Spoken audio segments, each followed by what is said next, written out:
Sarah smiled like a woman who had never been corrected in public. "This area is reserved for invited guests only," she said softly. "You may want to check with security before you embarrass yourself, or use the service entrance if you're looking for staff coordination." A few nearby guests laughed softly. Not because it was funny, because it was safer than not laughing. Chantel turned her glass once, then set it down. "You're loud for someone who hasn't earned the room," Chantel said. "That's dangerous here." Sarah blinked slightly. "Excuse me?" "You looked at me," Chantel continued evenly, "and decided I should shrink to make you comfortable." Chantel set her glass down. "Let me make this simple," she said. "I don't take instructions from women who confuse confidence with ownership." Sarah didn't respond. She simply glanced once toward the side of the room. A guard stepped forward. "Ma'am," a guard said carefully, "we'll need to verify." Chantel didn't even look at him. Her hand was already in her clutch. Slow, controlled. And as she moved, something gold slipped from beneath her collar. A tiger mid-stride. Min-jae stopped. Nothing else in the room moved correctly after that. He stepped forward, and the room instinctively made space for him. His voice cut through the silence. "She doesn't go near a service entrance." Then, quieter, "You don't redirect her." And, just like that, the room stopped belonging to anyone who thought they controlled it. Because the man who just stepped forward doesn't move unless something has already shifted underneath the surface. Stay with me. And if this is your first time here, subscribe, because what just started in that ballroom is only the beginning of what's about to break this city open. For 3 days afterward, the necklace was all he could see when he closed his eyes. Rain. A jazz melody coming through floorboards.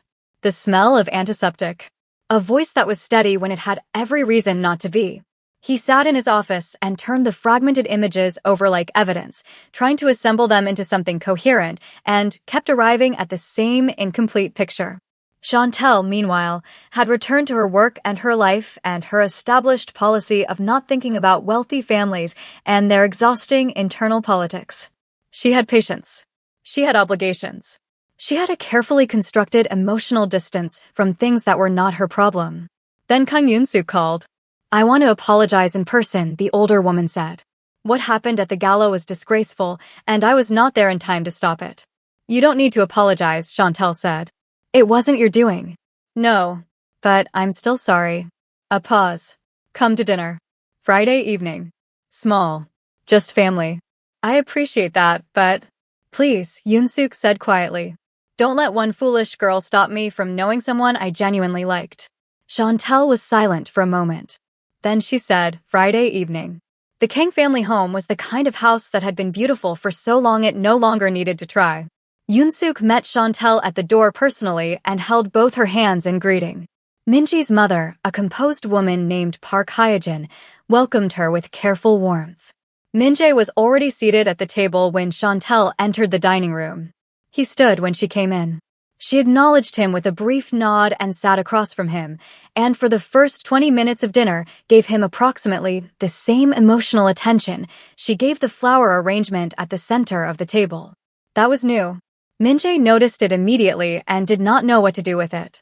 Women at his family table typically worked very hard to capture his attention. This one was having a focused conversation with his mother about postoperative care protocols and appeared to have genuinely forgotten he was there. His mother asked Chantel how she had come to specialize in trauma surgery. Something changed in Chantel's posture. Not a relaxing, exactly more a shift, the way a person shifts when they move from performing to actually speaking.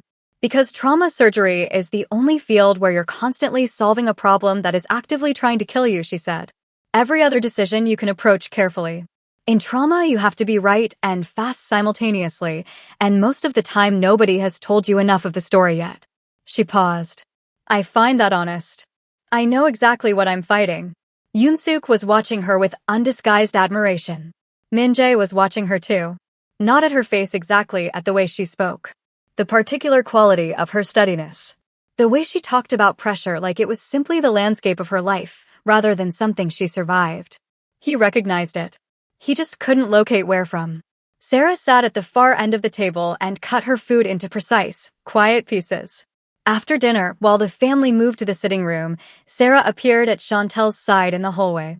"Women become very confused around Min-jae," she said, pleasantly. Conversationally.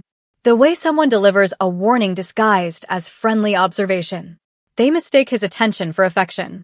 Chantel picked up the cup of tea a staff member had just handed her. Then maybe you should ask yourself why your fiancé keeps giving his attention to other women. She walked into the sitting room. Sarah stayed in the hallway for a long moment, alone. Over the following weeks, Chantel and Minjae kept colliding in the structured, unavoidable way that happened when two people moved in overlapping professional worlds and someone's grandmother was quietly engineering proximity. Hospital charity meetings. A medical foundation board event. A formal dinner connected to an international partnership the Kang Group was funding. Each time, the conversation between them grew a layer. Nothing romantic.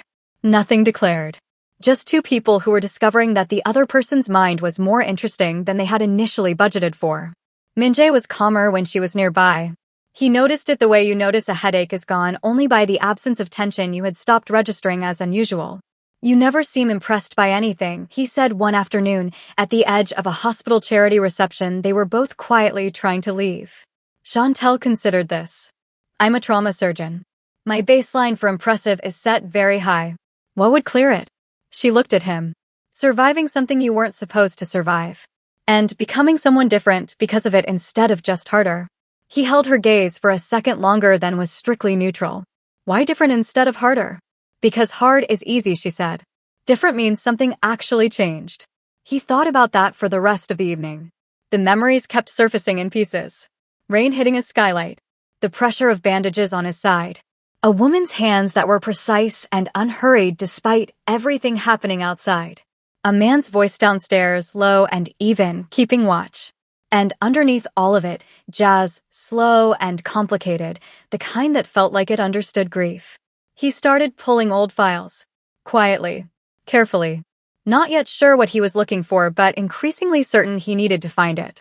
It was a Thursday night when he found her sitting outside the hospital on a concrete bench in her scrubs, and for the first time in every encounter they'd had, Chantel Williams looked exhausted in a way she wasn't managing. He had come for a foundation meeting that had ended early. He almost walked past. Then he didn't. He sat beside her without asking. Not close. Just present. She didn't acknowledge him immediately, and he didn't push. The city moved around them. Ambulance lights pulsed in the distance. Someone on an upper floor was running. Then she said quietly, he was 26. No family history. Came in with a clean scan, and by the time we opened him there was nothing left to save. She paused. I did everything right. Every single decision was correct. And it didn't matter. Minjae said nothing for a moment. Then, sometimes it doesn't. I know, she said. I know it doesn't. I've known it for years. She exhaled slowly. Knowing it doesn't make it easier to sit with. No, he said quietly. It doesn't.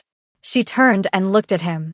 Really looked at him. For the first time without the professional distance, she kept precisely measured between them.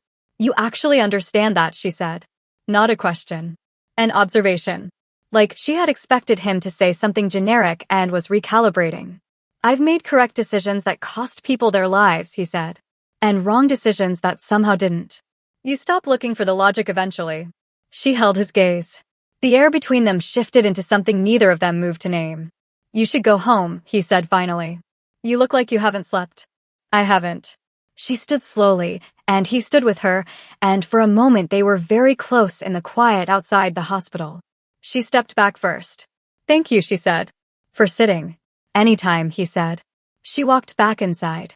He stood in the cold for a while longer, and the memory finally cracked open fully, her hands pressing gauze against his side, her voice saying, stay awake, stay with me, and he felt the ground shift underneath 7 years of his life. He ended the engagement 11 days later. He sat across from Sarah in the formal sitting room of the family home and told her the engagement was finished. He did not do it cruelly. He did not do it with anger. He simply told her the truth that he had been emotionally done with the arrangement for years, that he had postponed twice out of obligation, and that he was not going to postpone again. Sarah was very still. Is this about the surgeon? It's about us, he said. There is no us. There has never been an us, and you know it. Your family will want an explanation. My family will want me to be honest. That's what I'm doing. She left the house with her composure intact and her jaw set and her hands folded in front of her like she was already calculating next steps. What Min-jae didn't know yet was that she had been calculating next steps long before this conversation. 3 evenings later, at a small family gathering, Sarah saw Chantel's tiger pendant for the first time properly close, under good lighting, in full detail. The tiger mid-stride. Gold worn smooth. A very specific, very distinctive piece. Something snagged in Sarah's memory. She spent the rest of the evening trying to locate it. By the time she got home, she had opened her father's old files on her laptop, files she had accessed twice before in her life, files that contained the operational history of the previous decade's most important maneuvers. An old raid. A neighborhood in Itaewon. A jazz club. A tiger pendant documented in a photograph as belonging to the owner's daughter. Sarah sat back in her chair and felt everything she had built begin to crack. She called her father. "The woman Min-jae is involved with," she said carefully. "Her name is Chantel Williams. Her father was Isaiah Williams." A long silence on the other end. "You're certain?" "I saw the necklace." Another silence. Then her father said, "I'll handle it." Chantel started noticing things that didn't quite fit. A car that appeared near her building on consecutive mornings. A credentialing committee that suddenly requested a second review of her international partnership documents. Routine process, except that the request came through an unusual channel. A colleague mentioning that someone had called the hospital asking detailed questions about her schedule. She was not naive. She was also not frightened. She was, however, paying attention. Min-jae was paying attention too. He had been quietly building a picture from fragments for weeks, financial irregularities in old accounts, names that kept surfacing in documentation from years before the engagement, a timeline that kept aligning in ways that should have been impossible. He had brought in one trusted man from his inner circle, and together they had started reconstructing the architecture of something that had been hidden directly inside his family. Then one night, late, Chantel left the hospital through the rear exit, and 2 men were waiting near her car. She saw them before they saw her. She stepped back into the shadow of the building immediately and called Min-jae, not because she had decided to depend on him, but because she had assessed her options in approximately 4 seconds and chosen the most efficient one. He answered on the second ring. "Don't move," he said. "I'm 12 minutes away." "I'm fine," she said quietly. "They haven't seen me." "I know you're fine. Don't move anyway." She stayed where she was in the shadow, watching the 2 men with the flat, analytical attention she applied to complex surgical situations. Calm. Observant. Annoyed, primarily. Min-jae arrived in 9 minutes. He came with 2 men from his own security, and the interaction in the parking lot was brief, cold, and conclusive. When he walked back to where she was standing, she had her arms crossed and was watching him with an expression that was not entirely readable. "This is connected to Sarah's family," he said. Not a question. "Tell me what you know," she said. So he did. All of it. Standing in a hospital parking lot at 11:45 at night, he told her about the financial trail, the timeline, the engagement as a strategic placement, the long infiltration of his family disguised as alliance. He watched her face as he spoke. She processed information the same way she likely processed surgical crises, no emotional static, just intake and assessment. Then he said, 7 years ago. The jazz club in Itaewon. She went very still. "I was there," he said. "Your father hid me. You treated my wounds all night." He paused. "I was barely conscious. But I remember your voice. I remember your hands. And I remember him downstairs keeping watch over a man he had no obligation to protect." Chantel was quiet for a long time. "You didn't know," she said finally. "It wasn't an accusation. It was a woman working through something. I believed it was retaliation from enemies who had been tracking me," he said. "I spent years believing that. I never had evidence pointing elsewhere." He held her gaze. "I'm sorry. I know what that doesn't cover." She looked away from him, at the lights across the hospital parking lot. Her father had died guarding a man she was now standing beside in a dark parking lot 7 years later. Isaiah Williams, who had played jazz at 2 in the morning when the club was empty and the neighborhood was asleep, who had looked at a bleeding stranger collapsed in his doorway and said bring him inside without another thought.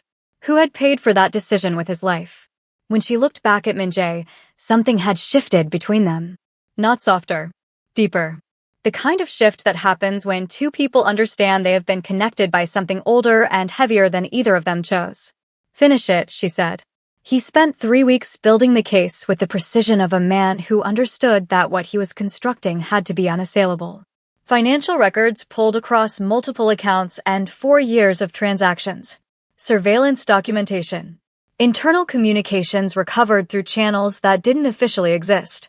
A timeline mapped across every major decision the Yu family had made in connection to the Kang organization, starting from before the engagement was ever proposed. The ambush 7 years ago. Ordered by Yu Keelman after Isaiah Williams was identified as having sheltered the Kang heir during the chaos of the betrayal. The jazz club fire. Isaiah's death. Chantel's near miss. All of it traced back to a man who had been sitting at family dinners for 3 years and smiling across the table. The formal dinner was a board event, both families present, senior members of several allied organizations, a gathering significant enough that dismantling someone publicly within it would constitute total destruction of everything they had built. Min-jae had chosen it deliberately. He let dinner proceed through 3 courses. He let conversations run. He let Yu Keelman sit at the far end of the table looking like a man who believed he still controlled the situation. Then Min-jae stood. Before dessert, he said, "There's something the people in this room need to understand about what has been operating inside this family." He spoke for 11 minutes. He did not raise his voice once. He presented the financial evidence, the operational timeline, the documentation of the ambush, the fire, and 7 years of strategic infiltration through an arranged engagement that had been designed from the beginning as a mechanism of access and eventual destruction. He named every person connected to every decision. The room came apart quietly first, then loudly. Yu Keelman tried to deny it. Min-jae placed a specific financial transfer document in front of 3 separate board members simultaneously. The denial lasted approximately 40 seconds. Sarah sat at the table with her hands folded in her lap, and for the first time in the years Min-jae had known her, she had no composure to perform. Just a woman watching everything end, looking across the table at Chantel Williams, who had not moved and was not performing either. Just present. Just watching. The woman who had been signaled to security at a gala now sitting at the center of a room full of powerful people while the woman who had made that gesture was arrested beside her father. Sarah looked at Chantel with pure hatred as the authorities moved toward her. Chantel looked back with something Sarah could not metabolize, not triumph, not contempt. Just the settled, unshakable calm of a woman who had never needed to perform anything to know exactly who she was. Weeks passed. The cases moved through channels that operated largely outside public visibility, the way such things did when they involved the intersecting machinery of organized business and older, darker operations. What emerged publicly was a major fraud investigation. Several arrests. The quiet dissolution of a number of business relationships that had looked healthy from the outside. The Kang family home was lighter now. That was the only way Min-jae knew to describe it. As though a weight that had been distributed through every room for years had simply been removed. Yoon-suk took to calling Chantel every few days, ostensibly to ask her medical opinions on various things, but actually, Chantel suspected, simply because she enjoyed talking to her. Min-jae's mother had begun treating her with the particular warm consideration that families extended to people who had moved from acquaintance to something less categorizable. Chantel still kept her own life, her own apartment, her own careful arrangement of independence. But she was spending Friday evenings at the Kang family home with a regularity that had stopped requiring explanation. And the conversation she and Min-jae had on those evenings had grown into something that occupied her thoughts in the quiet between surgeries, between meetings, between the structured moments of a life she had built around not needing much from other people. He was different with her than he was with anyone else. Not softer, she didn't think he would ever be soft exactly, and she didn't want that from him. But honestly, genuinely present in the specific way of someone who had spent years being absent from his own life and had recently, carefully returned. On a Friday evening in late autumn, dinner ended and Yoon-suk called it the best meal of the season and disappeared into the kitchen with Hyejin to argue cheerfully about the dessert. Chantel was finishing her tea. Min-jae was across the table, quiet in the comfortable way they had developed for silences. Then he stood up. Chantel looked at him. He was standing very still, and there was something in his expression she had never seen before in all the months she had known him. Kang Min-jae, who walked through ambushes and boardroom coups and the systematic dismantling of a 7-year conspiracy with the same controlled composure, was looking at her like he wasn't entirely sure the ground was solid. He reached into his pocket. The ring was simple. Gold. A single setting, clean and unhurried, nothing performing anything. Yoon-suk had come back to the doorway without Chantel noticing. Hyejin was behind her. 7 years ago, Min-jae said, your father told me to become someone worth surviving for. His voice was steady. His hands were not completely. I've spent every day since trying. Chantel set down her tea. I'm not asking you to forgive a debt, he said. I'm not asking you to carry what your father gave without choosing to. He looked at her directly, and the exhaustion she had seen in him the night she first sat beside him outside the hospital was entirely gone, replaced by something clear and unguarded and real. I'm asking if you'll let me spend the rest of my life proving I became what he believed I could. The room was completely silent. Outside, Seoul moved in its relentless way. Inside there was only the particular stillness of a moment that had been building through 7 years of loss and distance, and two people finding each other in the wreckage of something that had tried to destroy them both. Chantel looked at him for a long moment. At the ring. At his face. At the man her father had hid under the floorboards of his life and apparently believed in. You finally became someone my father would have liked, she said quietly. Then she said yes. Yoon-suk made a sound that was entirely undignified and did not care at all. Hyejin was pressing her hands together, beaming. Min-jae slid the ring onto Chantel's finger, and she let him, and the expression on his face in that moment was the truest thing she had ever seen from him, open, unhurried, grateful in a way that had nothing to do with performance. He sat back down beside her. Not across from her. Beside her. And for the first time in years, Kang Min-jae looked like a man who had finally arrived somewhere he intended to stay. If you stayed through to the end, you already know what to do. Make sure you subscribe, like the video, turn on notifications so you don't miss more stories like this, and share it. So tell me, what part of the story hit you the most? And did you see that twist coming? Let me know your thoughts in the comments. Thank you for watching.